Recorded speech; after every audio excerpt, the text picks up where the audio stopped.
Nicole. And this is Lenee, and welcome to Live from 1985, the podcast, episode 2. Hey, everyone who's listening and watching. Today, we're going to get into some good conversation, like always, with me and my girl, Nicole, and, just share some things with you guys. The first thing we kind of want to get into today is kind of a part 2 from our last conversation where we were talking about the importance of marriage. So this is kind of the importance of marriage part 2, but we're also going to get into today what we think makes a good wife. We didn't get into that so much last time, so we're going to start there, this conversation. I'm going to throw it to you, Nicole. What do you think makes a good wife? Woo! This is a deep one. So, the first thing I would definitely have to say that would make a good wife is being able to be flexible. Flexibility in a marriage is just paramount, especially on the wife's side. And I say that because we're more of the emotional beings and men aren't. They just aren't. They're just very, for the most part, men are very logical thinkers. They're very analytical. And what I say, they just compartmentalize their emotions. Okay, I'm just going to put this here. I'm going to tuck it away and just pretend it never happened. Where we feel our emotions, we live through our emotions. And I think it's very important for women to be flexible and knowing that their partner deals with their emotions in a different way, because we want them to be like us. And that's not the case. So flexibility, communication, being a good communicator. And also the last thing, being a good wife is being, and this is going to be a real big, what I say, controversial issue, because it was for me, being able to be submissive. I know that is a big one. It might be women out there like, you got to be kidding me. But I think it is very important to have some submissive tendencies. And that does not mean that your husband has to be domineering over you. You should be submissive to each other. But I think it's the woman that kind of takes the lead in being submissive. And when a woman is submissive, you'd be surprised how a man will follow suit and submit to you as well. Okay, I like those answers. I agree with most of them, but okay, so I'm gonna go right into it. The submit word, submissive. I knew it. I Okay, knew no, it. it wasn't that, because I agree with you on the submissive, but it's the wording, because a lot of people have a negative connotation when you hear submissive. You think of the wife who the husband makes all the money, gives her a little allowance, she sits at home, she can't do this, she can't wear this, she can't hang out with this friend, and you think of the overbearing, like, but Right. I will say I think of submissive as feminine, because I think women who are not submissive maybe might not be as feminine. And when I say that, I don't mean like wear dresses and stuff like that. I mean like more how they are as women, or how they cater to their men. You know what I mean? And Yeah. maybe not so much of the, I don't even know how to say it, but what I'm saying No, is, is it making sense? yeah, no, because I agree exactly what you're saying, because that's what I had to go through. So I was a tomboy growing up. I grew up, as you know, in a single father household for a while until my dad remarried. But when I got older, I was very assertive. I was more aggressive.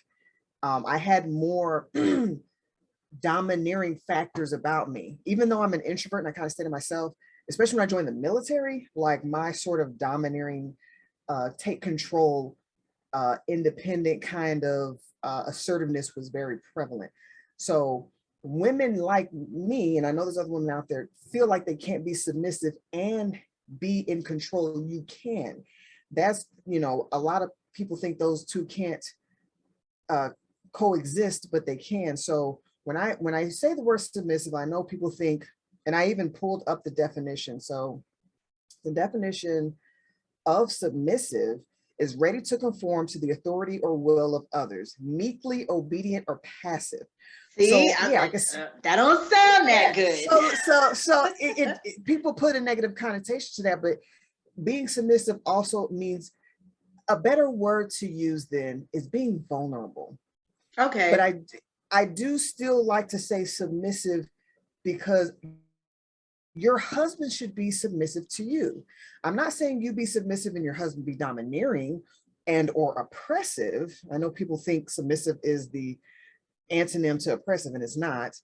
But you should still be in some ways. And what I mean by that is, men, and we're going back to the chemical factors and the differences genetically between men and women. Women have estrogen, men have testosterone.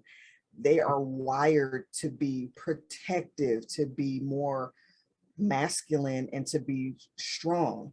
So in instances like that, and I'll just give an example. I used to be really bad at we'd be in the store and my husband is looking for something and I have no patience. So he'd be like, I don't know where it is. And I'm like, well, just ask her, and he's like, well, and I'm like, I'll just do it. I'll ask, and I would kind of step up and step over him. Excuse me and my husband are looking for something. Can you let us know? And they're kind of looking like, oh gosh, you're coming off kind of. So when I say submissive, allow your husband to take the lead in some instances, in emotional instances and mothering and other, and it will differ from relationship to relationship. I'm not saying every relationship be submissive in this way. I'm just saying there should be some instances that your husband needs to feel like a man, like literally, as his testosterone and the way he's wired and the way he works. A man needs to feel, and it doesn't even feel, a man needs to be a man, like literally, genetically, biologically speaking. Does that kind of make sense? Absolutely. No, I agree with you on that. I actually agree with you on um, the word too. I just feel like it might have a negative connotation. So I kind of just feel like, to me, it kind of means like, when I hear submissive, I think feminine. I think, you Yeah. do need to kind of know your place, because there is a place in a relationship for a man and for a woman, and they have to kind of play their roles for it to work. So that's what I mean by Yeah. that. So another thing that I feel like is makes a good wife, and this is just my opinion, but nurturing. And I Yeah. feel like you actually have to put care into the relationship, love, time, affection, like all of those things are really important to me to be a good wife. And I'm very much a 50-50 kind of person. You know what I mean? Because we both work almost the same hours. We come home, we both are hungry. We can take turns cooking. We both need to clean up. We can take turns cleaning. We can pay the bills together if we need to. If you can afford all the bills, that's cool. But if you can't, let's split the bills. I'm that kind of team player type wife, so Right. that's what I think is important. Or to me makes a good wife is something, like you said, that's flexible, Right. and holding someone down, I think, is really Okay. Yeah. important too. You know what I'm Yeah. saying? Like being committed, and not just being committed, but having that person not even question your commitment.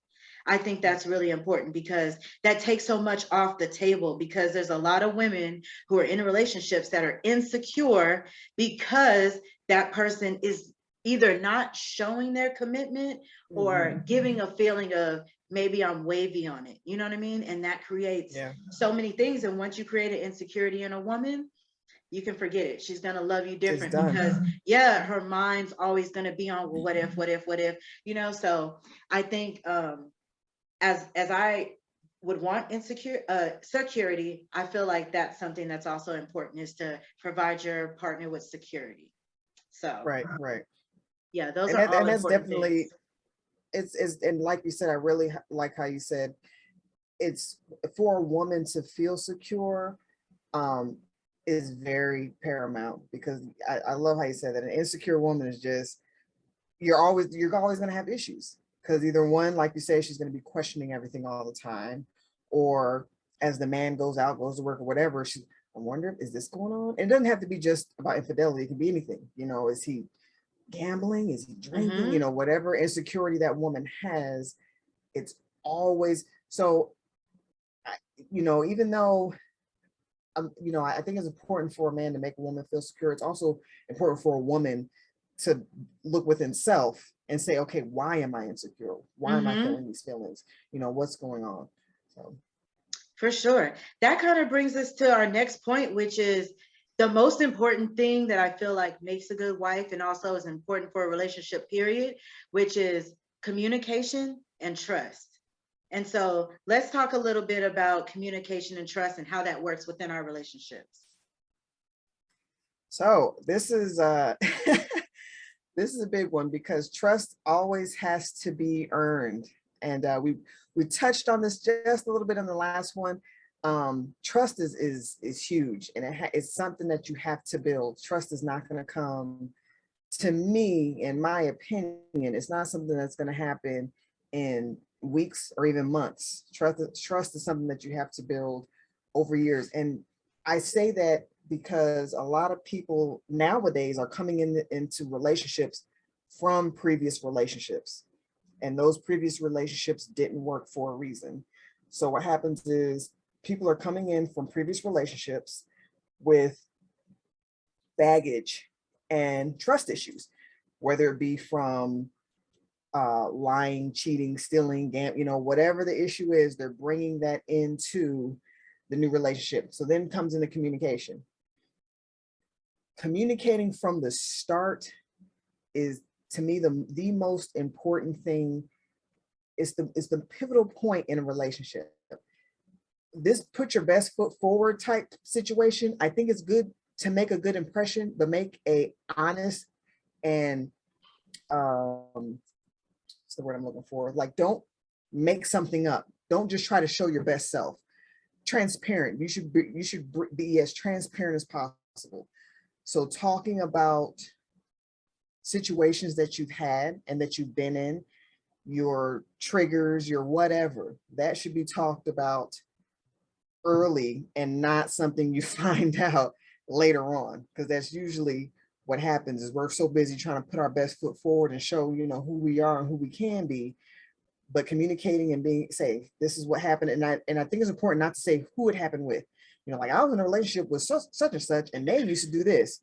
Don't do that. In my last relationship, this is what happened and this is how it panned out. And don't put any, to me, don't put any expectations. I don't want you doing that. Just say, you know what, this is what I'm working on with myself. And I just want you to know that. So then at least they have that in their mind, because a lot of times just going through life, you may do something that's triggering that person, but you don't know you're doing it. So I mean, I can go on and on forever. It's so, because it's so important to communicate and be honest and not hold anything back. I think it goes both ways. I'm the type of person, if something's happening in that moment, I'm gonna tell you in that moment. But other people, something will happen and they'll hold on to it. And then they'll be like, you know what, 5 months ago when you was that, you know, it's like, what? What are you talking about? So that's definitely me. So I mean, in this, I get it, but it's kind of, to me, I think it's important to talk about those things as soon as it happens, because if you don't talk about it as soon as it happens, first, you have to remember you're holding on to it, but the other person has no idea. So So I then gotta that say feeling, this. Oh, I'm sorry. But no, when it comes to communication, I think it's really important for you to first feel comfortable. And I feel like sometimes people don't give themselves even enough time to get comfortable. They might be leading off, oh, I had butterflies in my stomach. He's so cute. I just like him so much. But it's like, did you really get to know this person? You know what I'm saying? Did you learn their communication style? Not everybody is a verbal communicator. You know what I mean? Some people will feel a certain way, and you can tell by the way they look, their facial expression. You know, they might be a talkative person, now they're not talking. They might avoid you. You know, there's other ways of communicating than verbally. So to me, it's just really important to get down to the core of who someone is, how they communicate, so that way you can communicate with them, or at least teach them, you know, your way of communication. Because things like that we think are, you know, everyone should know this type things or common sense, Sometimes it's not common sense. Sometimes it goes way deeper into who a person is, how they grew up, how they've been talked to in the past. Like you said, bringing that baggage, into new situations. Some of that is because of bad communicating or not even learning how to communicate, or someone not focusing on the way in which you communicate and you feeling like you haven't been heard. You know what I mean? So I think it goes deeper than just being like, well, you should always tell me how you feel. Sometimes if you come in the room and you don't speak to me and you normally do, I need to sit down and say, what's wrong? Let's have a conversation, and address the situation like that, because sometimes you won't know, and I feel like having that method of going deep with someone and really figuring out who they are and how they communicate builds that trust. And so Yes. those two things go hand in hand. But to Yes. me, going as deep as you can, and even if that is, years down the road, like sometimes it takes that long to get into those, deeper places with people, but like put the time in, because once you Yeah. get there, you get the two best things out of a relationship, which is good communication and good Communication trust. and trust. And that's a Yeah. relationship that's going to last. Yeah. No, I definitely agree. And you know what, I do have to say, I agree that I have to take that into consideration.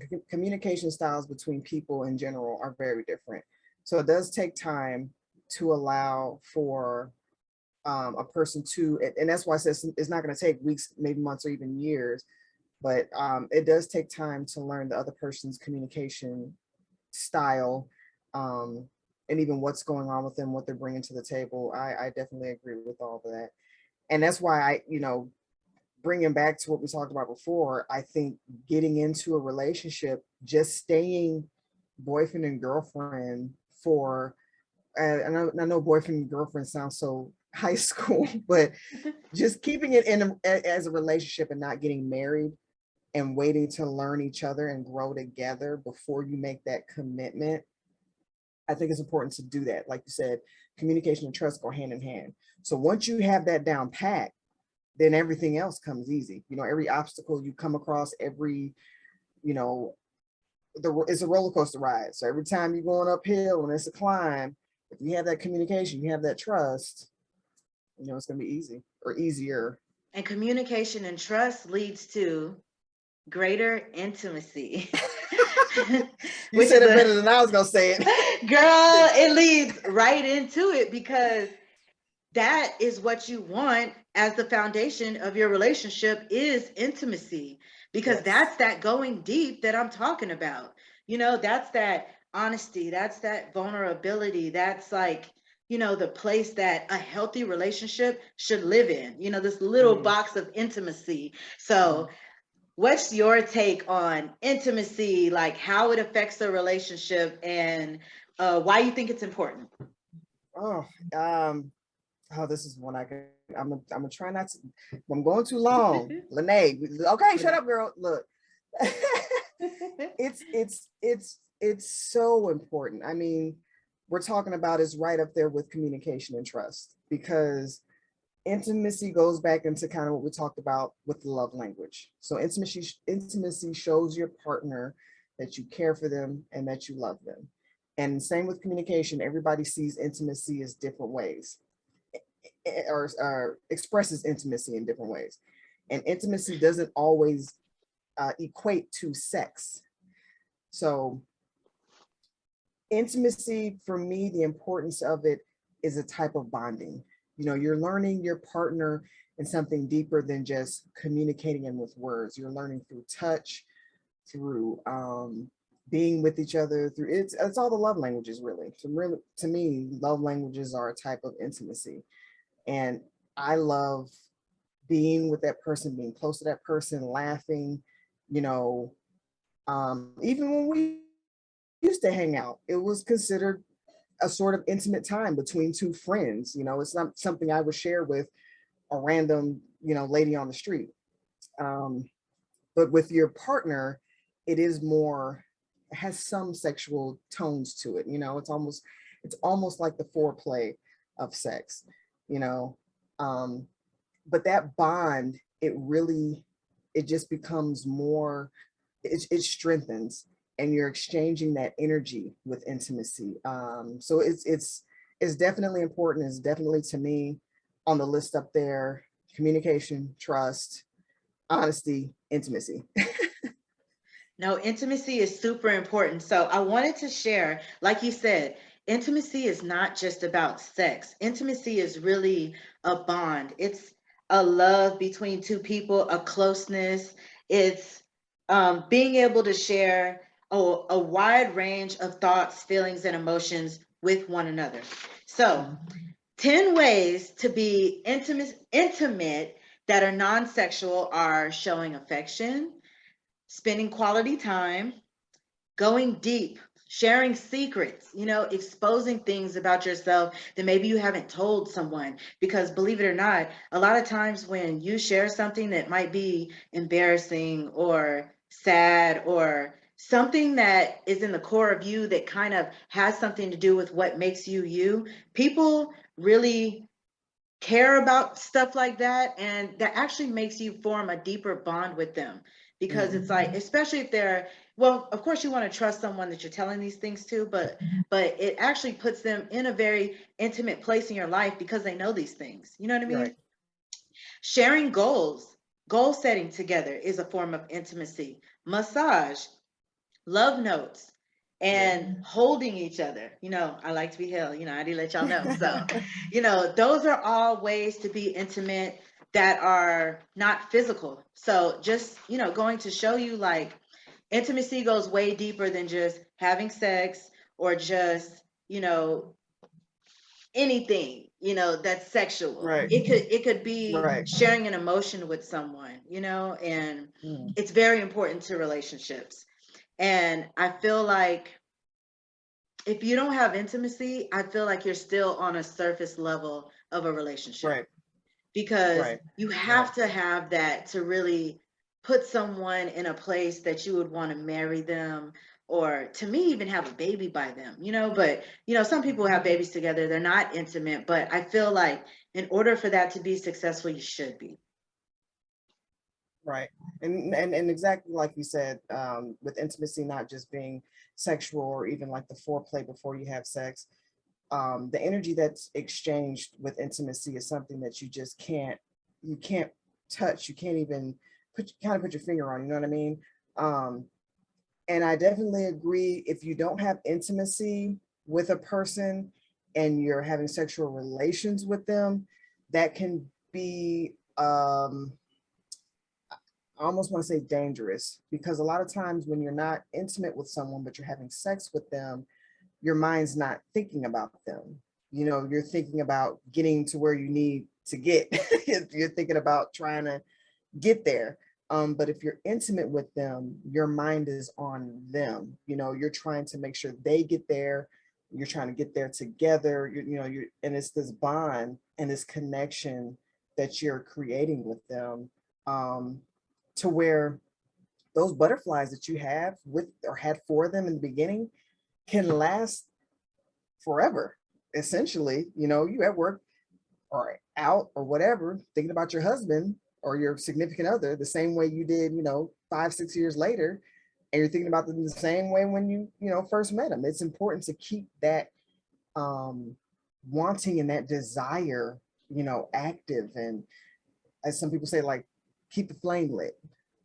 So, since we're talking about intimacy and we're kind of talking about how important it is in a relationship, let's kind of talk about a relationship that might have had intimacy, but it went wrong, which is the baby and Danny Lay. And they've had Woo! a very public situationship. I don't even know if they were together, if they weren't together. I feel like at one point it was An known that they were entanglement. together. An entanglement, yes. But either way, they dated, didn't date. She got pregnant by him, and they had a baby. And from that baby, what I've seen on the internet is that she was at his house. They got into an altercation. He called the cops on her, and she kind of had to leave the house. And I also seen another clip with him telling her that he was never with her, that, she is kind of like on him, but he's not really down for her like that, and her kind of getting upset. And so I have a really good thought that this is intimacy gone wrong. You know what I mean? This is maybe even someone who was playing with intimacy because, obviously at some point they were together and they were dating, but turn the intimacy into just sex. And after the baby came, they're having all of these problems. What do you think about this? Yeah, I definitely, I think this is, at this point, I don't even think it's intimacy gone wrong. I think it's just sex without intimacy and bad communication and no trust. I have to start off by saying this. I did not know who the baby was. I had to do a little bit of research. But this new, I don't know, nothing is new under the sun. This type of drama has been around forever. But when I watched some of the videos, it was really interesting because I probably some of the same ones you watched. I watched a video with him and he was doing, I guess, a live, and he kept saying he was putting his word out there or putting his side out there. And he was saying that she never, or they were never together. He kept trying to stress that they were never together, called her a side chick and all this other stuff. And then she came out and she's like, oh, we weren't together. We weren't together. So here's the thing. I think just from seeing their interaction, I think he was the one playing intimacy, like playing that he was into her. I don't know if he actually said the words, hey, we're together, but it's easy to put on the facade that you're with someone without telling them. And a lot of, I hate to say it like this, a lot of women feed into that because the man will act like he's with you, take you out, take you around his friends, take you to meet his family. Because she kept saying that, you had me around your friends, you had me around family. Men do that all the time. They'll have, and if their family is the type of family to just be like, well, that's how he is, they'll have you around the family and then he'll bring, whoever else the next day. So I don't know how the dynamics, if he actually spoke the words like, hey, let's make this official. But it's kind of like, I don't know. I feel like I don't want to say she played herself, but I mean, again, we're back to this guy has a lot of money. He already had a baby mama it seemed like the baby was young when he left that situation too. You had to have been prepared for this. But this is also a lot of propaganda, it's clout. It's trying to get the footage and the views and stuff like that. But it seems like, girl, you kind of should have been ready for this. Like, I don't know. I just feel like the way he talks and the way he is, me personally, and again, everybody's standards and, some women kind of like that. But if you're talking like that and sounding like that and you have this facade of being a player anyway, isn't he gonna kind of be that way to keep his reputation up in real life too? Not necessarily. And that's why I feel like he was playing intimate with her. I feel like she probably was really intimate with him. I feel like she probably put her all into it. And for her to do it for that long, I'm sorry. I feel like he made her feel that way. You know what I mean? No, yeah, I agree with you. She definitely kind of should have seen some of the signs. Yeah, he doesn't have a good reputation, but you never know. A lot of times people's persona is not them at all, and they put on that persona because they are the exact opposite. Like someone who is extremely insecure, but going out there acting all arrogant and this and that. That's a defense mechanism. You know what I mean? So the softest person could be the hardest person on stage. So some part of him was being given to this girl for her to feel like that. That's just how I feel. Yeah. You know what I mean? Yeah. So he was sharing some type of intimate moments with her. She was posting pictures of them all the way back from like 2020 or something like that. So he was leading her on. And I feel like, and I don't know this for sure, allegedly, he might have changed when the baby was introduced into the situation. You know what I mean? Because he knew the whole time he wasn't fully committed or all the way in, but I feel like he was leading her to believe that, Right. So that's where the time for me is important. You have to put in the time because people show their true colors. You said they were putting pictures up back in 2020. 2021 was just last year. I'm assuming she got pregnant.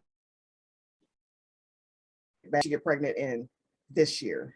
No, because this year is too early. Either way, because when I watched the video, it was maybe a couple of months old. She kept saying the baby's 3 months. You know, put me and my 3-month-old baby out. So this relationship is very short.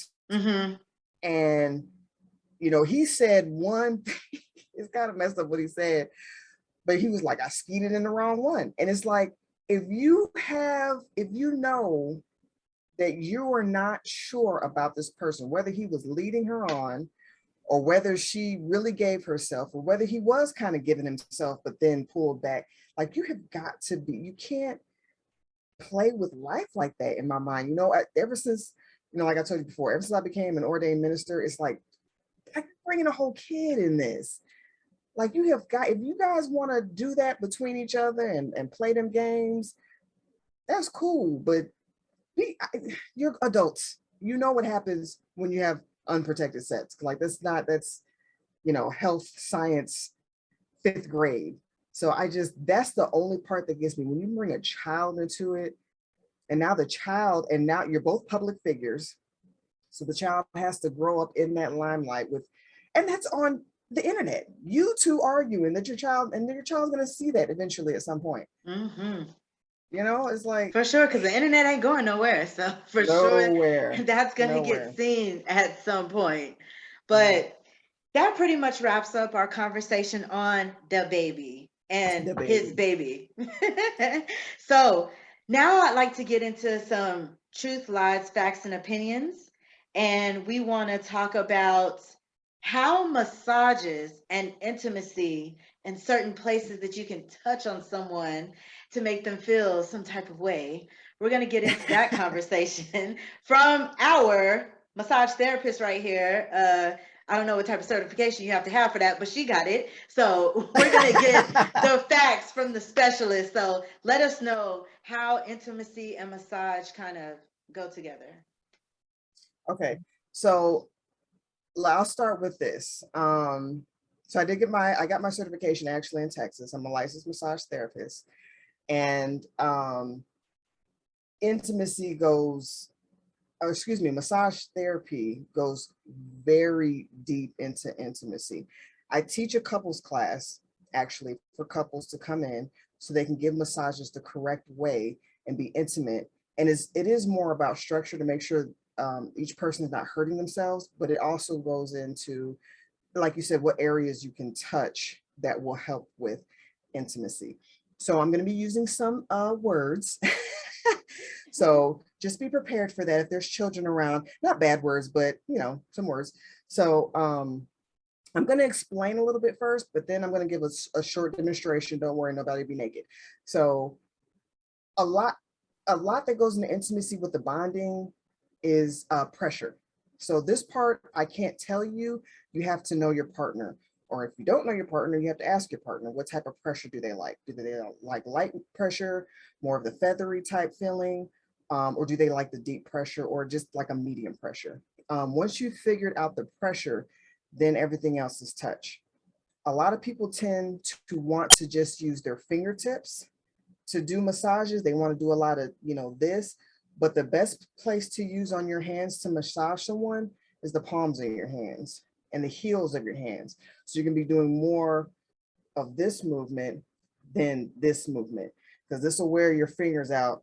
I get that question a lot. Don't your fingers hurt? No, because I don't use them. I use the palm of my hand, or I use my forearm or elbow. And another thing I would like to add that I won't really be able to show, but I can give a demonstration if you ever want to get me as a couple. But anyway, using other parts of your body to massage your partner. Touch is so important. So using all the parts of your body, using a very good slick oil or lotion or cream, whatever your choice is. Using stones, you can use any type of like hot stones to add in. And also the lighting, you know, making sure that the mood is set. So with that being said, I'm going to do a quick demonstration to show you the best parts to touch first because I should explain this first. You want to do a stress release movement on your partner. So I'm gonna show you some areas to touch on the body that will relieve stress and get your partner relaxed. And then everything else is just gonna be kind of a go over movement. And then you kind of get into the just touching and sliding your hands over certain areas and places to bring the intimate part in. Okay, so what I'm going to demonstrate real quick is, because I know I explained it and I want people to actually be able to see it. So the parts of, I'm so sorry, this is my husband, everyone. The parts that I'm going to show you are how you're going to use your hand, and the two, what I believe are the most important places that you can touch in the beginning to de-stress your partner. So most people have a lot of their tension in this area here, because we tend to be hunched over in our phones, at a desk, in the car, and we're always in this position here, like this. So you want to focus on this area of the neck, going all the way down into the traps. So when you start your massage session, again, you're not using your fingertips, you're using the palm of your hand, and you're sliding down this way. And again, it's based off the pressure that your partner likes. So you're going to do two hands, you're going to push down. When you come back up, it's very important, full contact.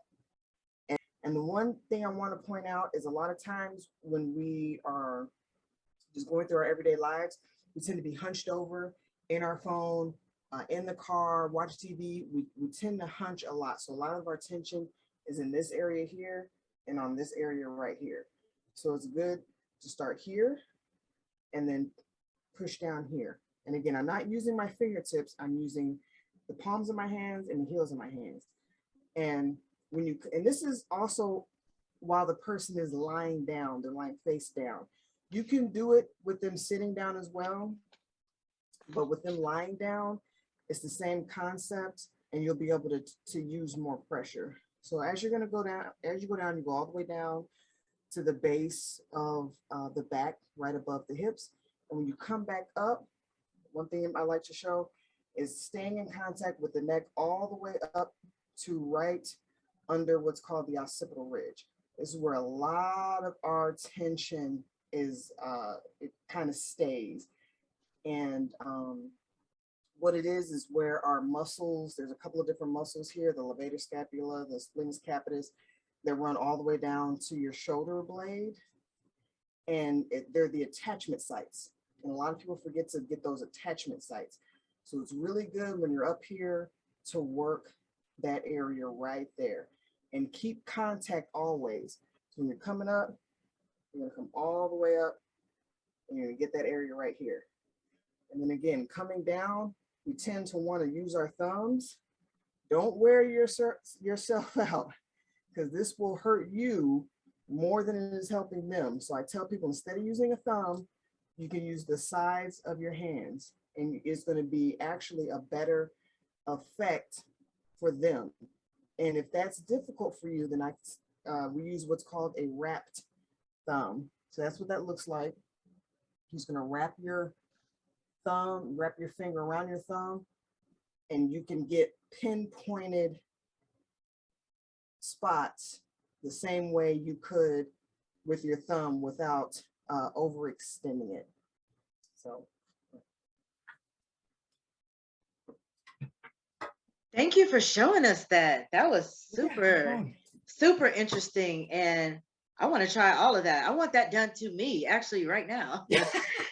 I was like, yes, honey.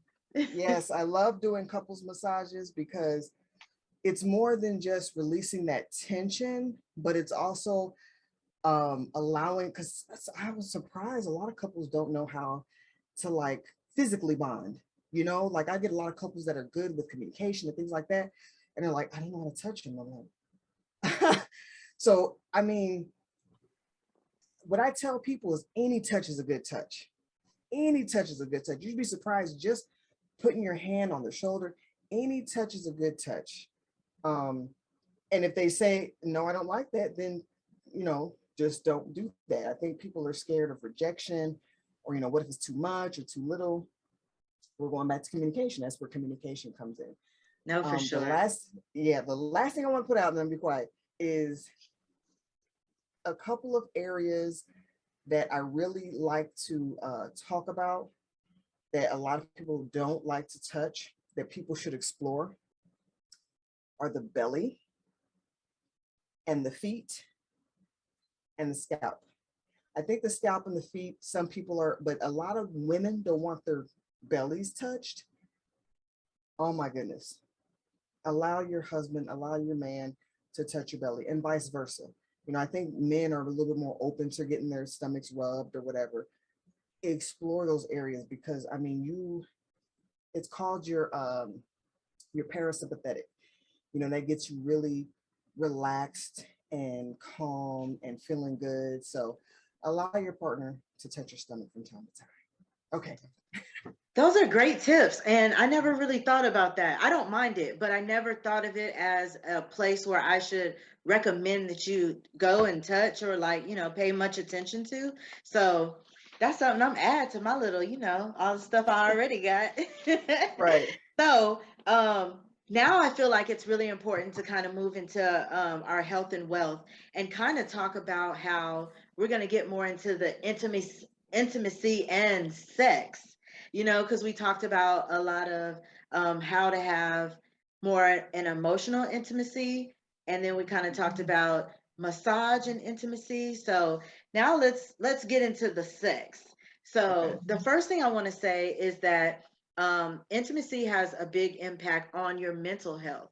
So you definitely want to think of those two together, because a lot of people who might be going through mental health may be because they're lacking intimacy, and not just with a significant other, but with friends, with family, like with anyone in your life. So it's possible that that can impact your mental health. So a couple things that actually would help is going to be avocados, uh, cocoa powder, fatty fish, green tea, and pumpkin seeds. All of those things will boost your libido and, kind of get you more aroused and want to kind of maybe bring some intimacy, into your relationship with some sex. And then another thing is smells that can heighten you also are going to be jasmine, cinnamon, vanilla, and citrus. So if you're looking for candles, or if you're looking for foods to kind of get you there, or set the mood, like that's definitely your go-to right there. I'm surprised they don't have lavender on that list. Oh my goodness, I mean, lavender they is like, had a bunch. I just picked a couple. So okay. lavender might be one too. It's very Yeah, possible. lavender is a good mood setter. Mm. So no, I think getting into the sex part of an intimate relationship can be it's another one of those topics that can go really deep, because everybody has differences in what they like, what they don't like, what they would do and what they wouldn't do. Um, and gosh, it goes back to communication and what your partner um, enjoys and doesn't enjoy, and getting to know your partner, getting to taking the time and getting to know them and what they like, where they like to be touched, how often they like to be touched. All those things are so, and the bonding. I think there's actually studies been done. Skin to skin contact is something you should do on a daily basis. So if you have a partner, I mean, that's why I think a lot of people will stay in a relationship, even if it's not a good one, because if they're able to lay next to that person every night, it reaffirms that bond. Mm-hmm. That's one thing my husband told me. He's like, I don't care how mad you are at me. I don't care how mad I am with you. Are we getting skin to skin contact? You Because know I used to be what? the type of person That's be like, I important. don't want you. It's very, that skin to skin contact.